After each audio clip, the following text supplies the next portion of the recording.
Hi, this is Lou Pulsfer here to give you a sort of summary of things you need to know about playtesting. Playtesting is the heart of game design.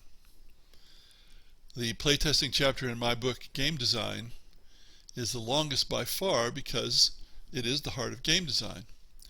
I'm in fact making an entire course about playtesting that will include some 50 screencasts, which I hope will be done in 2016. So I'm trying to summarize some of the most important points here. Here is a list. I'm not going to read these because I'll go over each one individually. A little more of the list. And while I normally do 10 in these screencasts, this one turned out to be 12. So, number one, and I don't list these in what I regard as an order of importance. I just list all of them, perhaps equally important, or I'm not going to judge what's most important. So, test within and on the fringes of your target market. You can test with players who aren't in or on the fringes of your target market, but that's not likely to be useful because you can't make a game that everybody likes. You have to make a game that works for people within your target market. Now, it's okay to use people on the fringes or even a little beyond the fringes because you might find out that your game appeals to a different market than you intended. And that's okay if you're freelancing, but if you've been commissioned to produce a particular game for a particular market, then that's a problem and you need to fix the game. That's not an unusual occurrence in video games.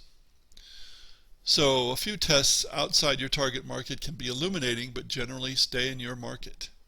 Make sure that your testers are people who are in your target market. You can never get enough playtesting. It's the same as saying you can never really complete a game. At some point, when you're playtesting, you figure out that you should spend your time and effort on other games because you don't get enough return for spending your time and effort playtesting this one. Nowadays, in addition, publishers seem to be even more intent on changing games submitted to them. And this is tabletop games. Of course, the publishers try to change the games while a video game is being developed. With a tabletop game, they'll change it after it's submitted. And I think some of the newer publishers especially consistently want to make changes. I don't know whether they simply feel that they know better, or perhaps more likely they're frustrated game designers themselves, or maybe not so frustrated, and they feel that they can make the game better. And perhaps they can, but most veteran game designers, including me, can cite various stories of how a game was messed up pretty thoroughly by a publisher. So even if you perfect a game, the publisher may change it. So, for tabletop, how many playtests is enough? People want to know that. And I'm going to say about 30 times that you witness.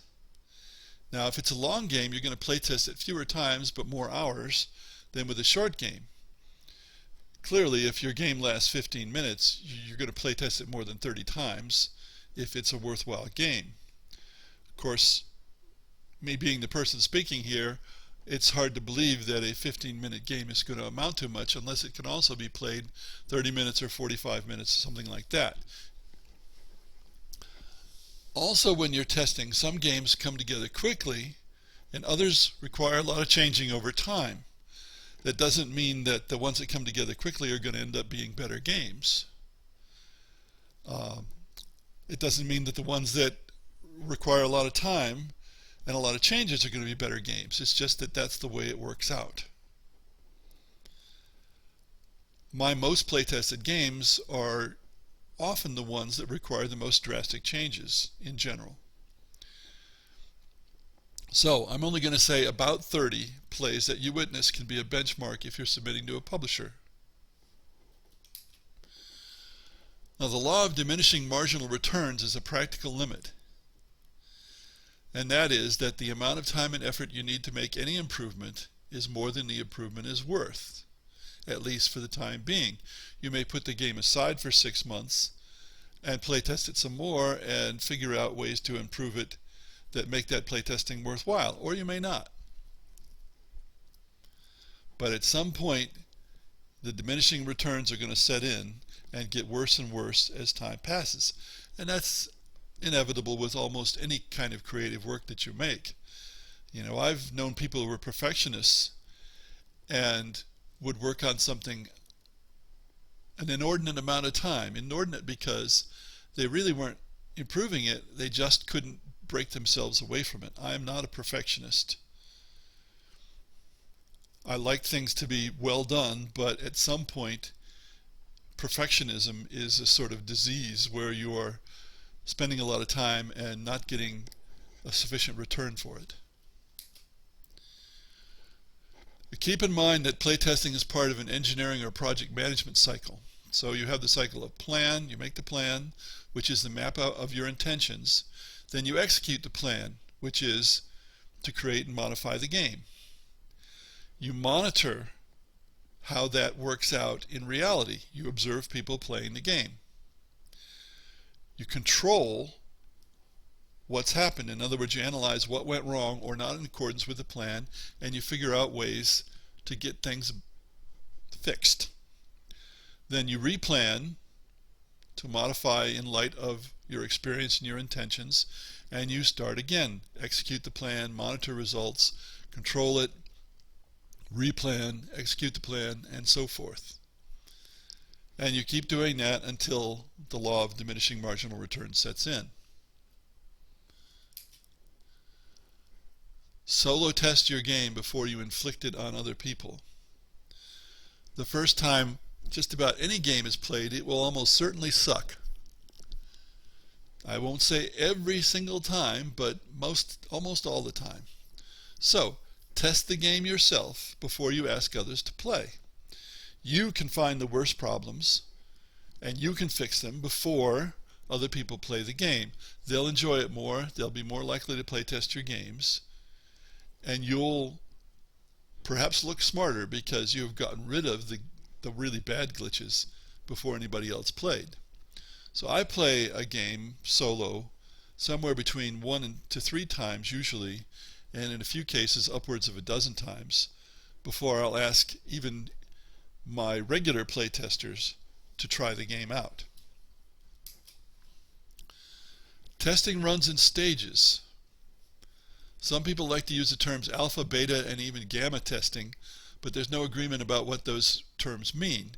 To me, alpha is testing by the developers themselves, which would include solo play, and nobody else has tested the game yet, just the people who are developing it. Beta is when you move on to people who are not involved in the development, who are coming to the game fresh.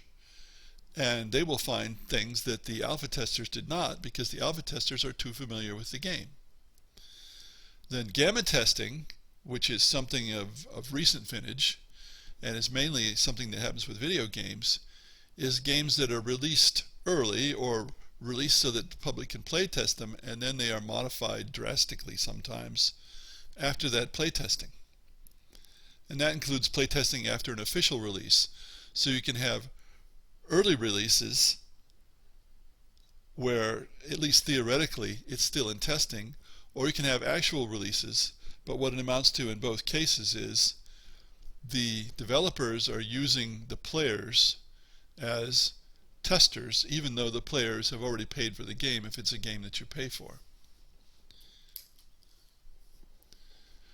Keep an open mind when you're testing. How is game design like American football? Sometimes you take what the defense gives you. You may have to change your plan because things are working out a different direction than you thought. And I like this quote from Morris Setter: "Too many people miss the silver lining because they're expecting gold." Look for what's good, not necessarily what you want, and you're likely to end up with a better game. Furthermore, avoid the poisonous, non-invented here syndrome, the notion that there are no good ideas unless they're your ideas. Evaluate ideas and suggestions on their own merits, not on where they came from. Keep in mind, if people say how a game doesn't work for them, they're probably right, even though when they suggest a fix, they're probably wrong.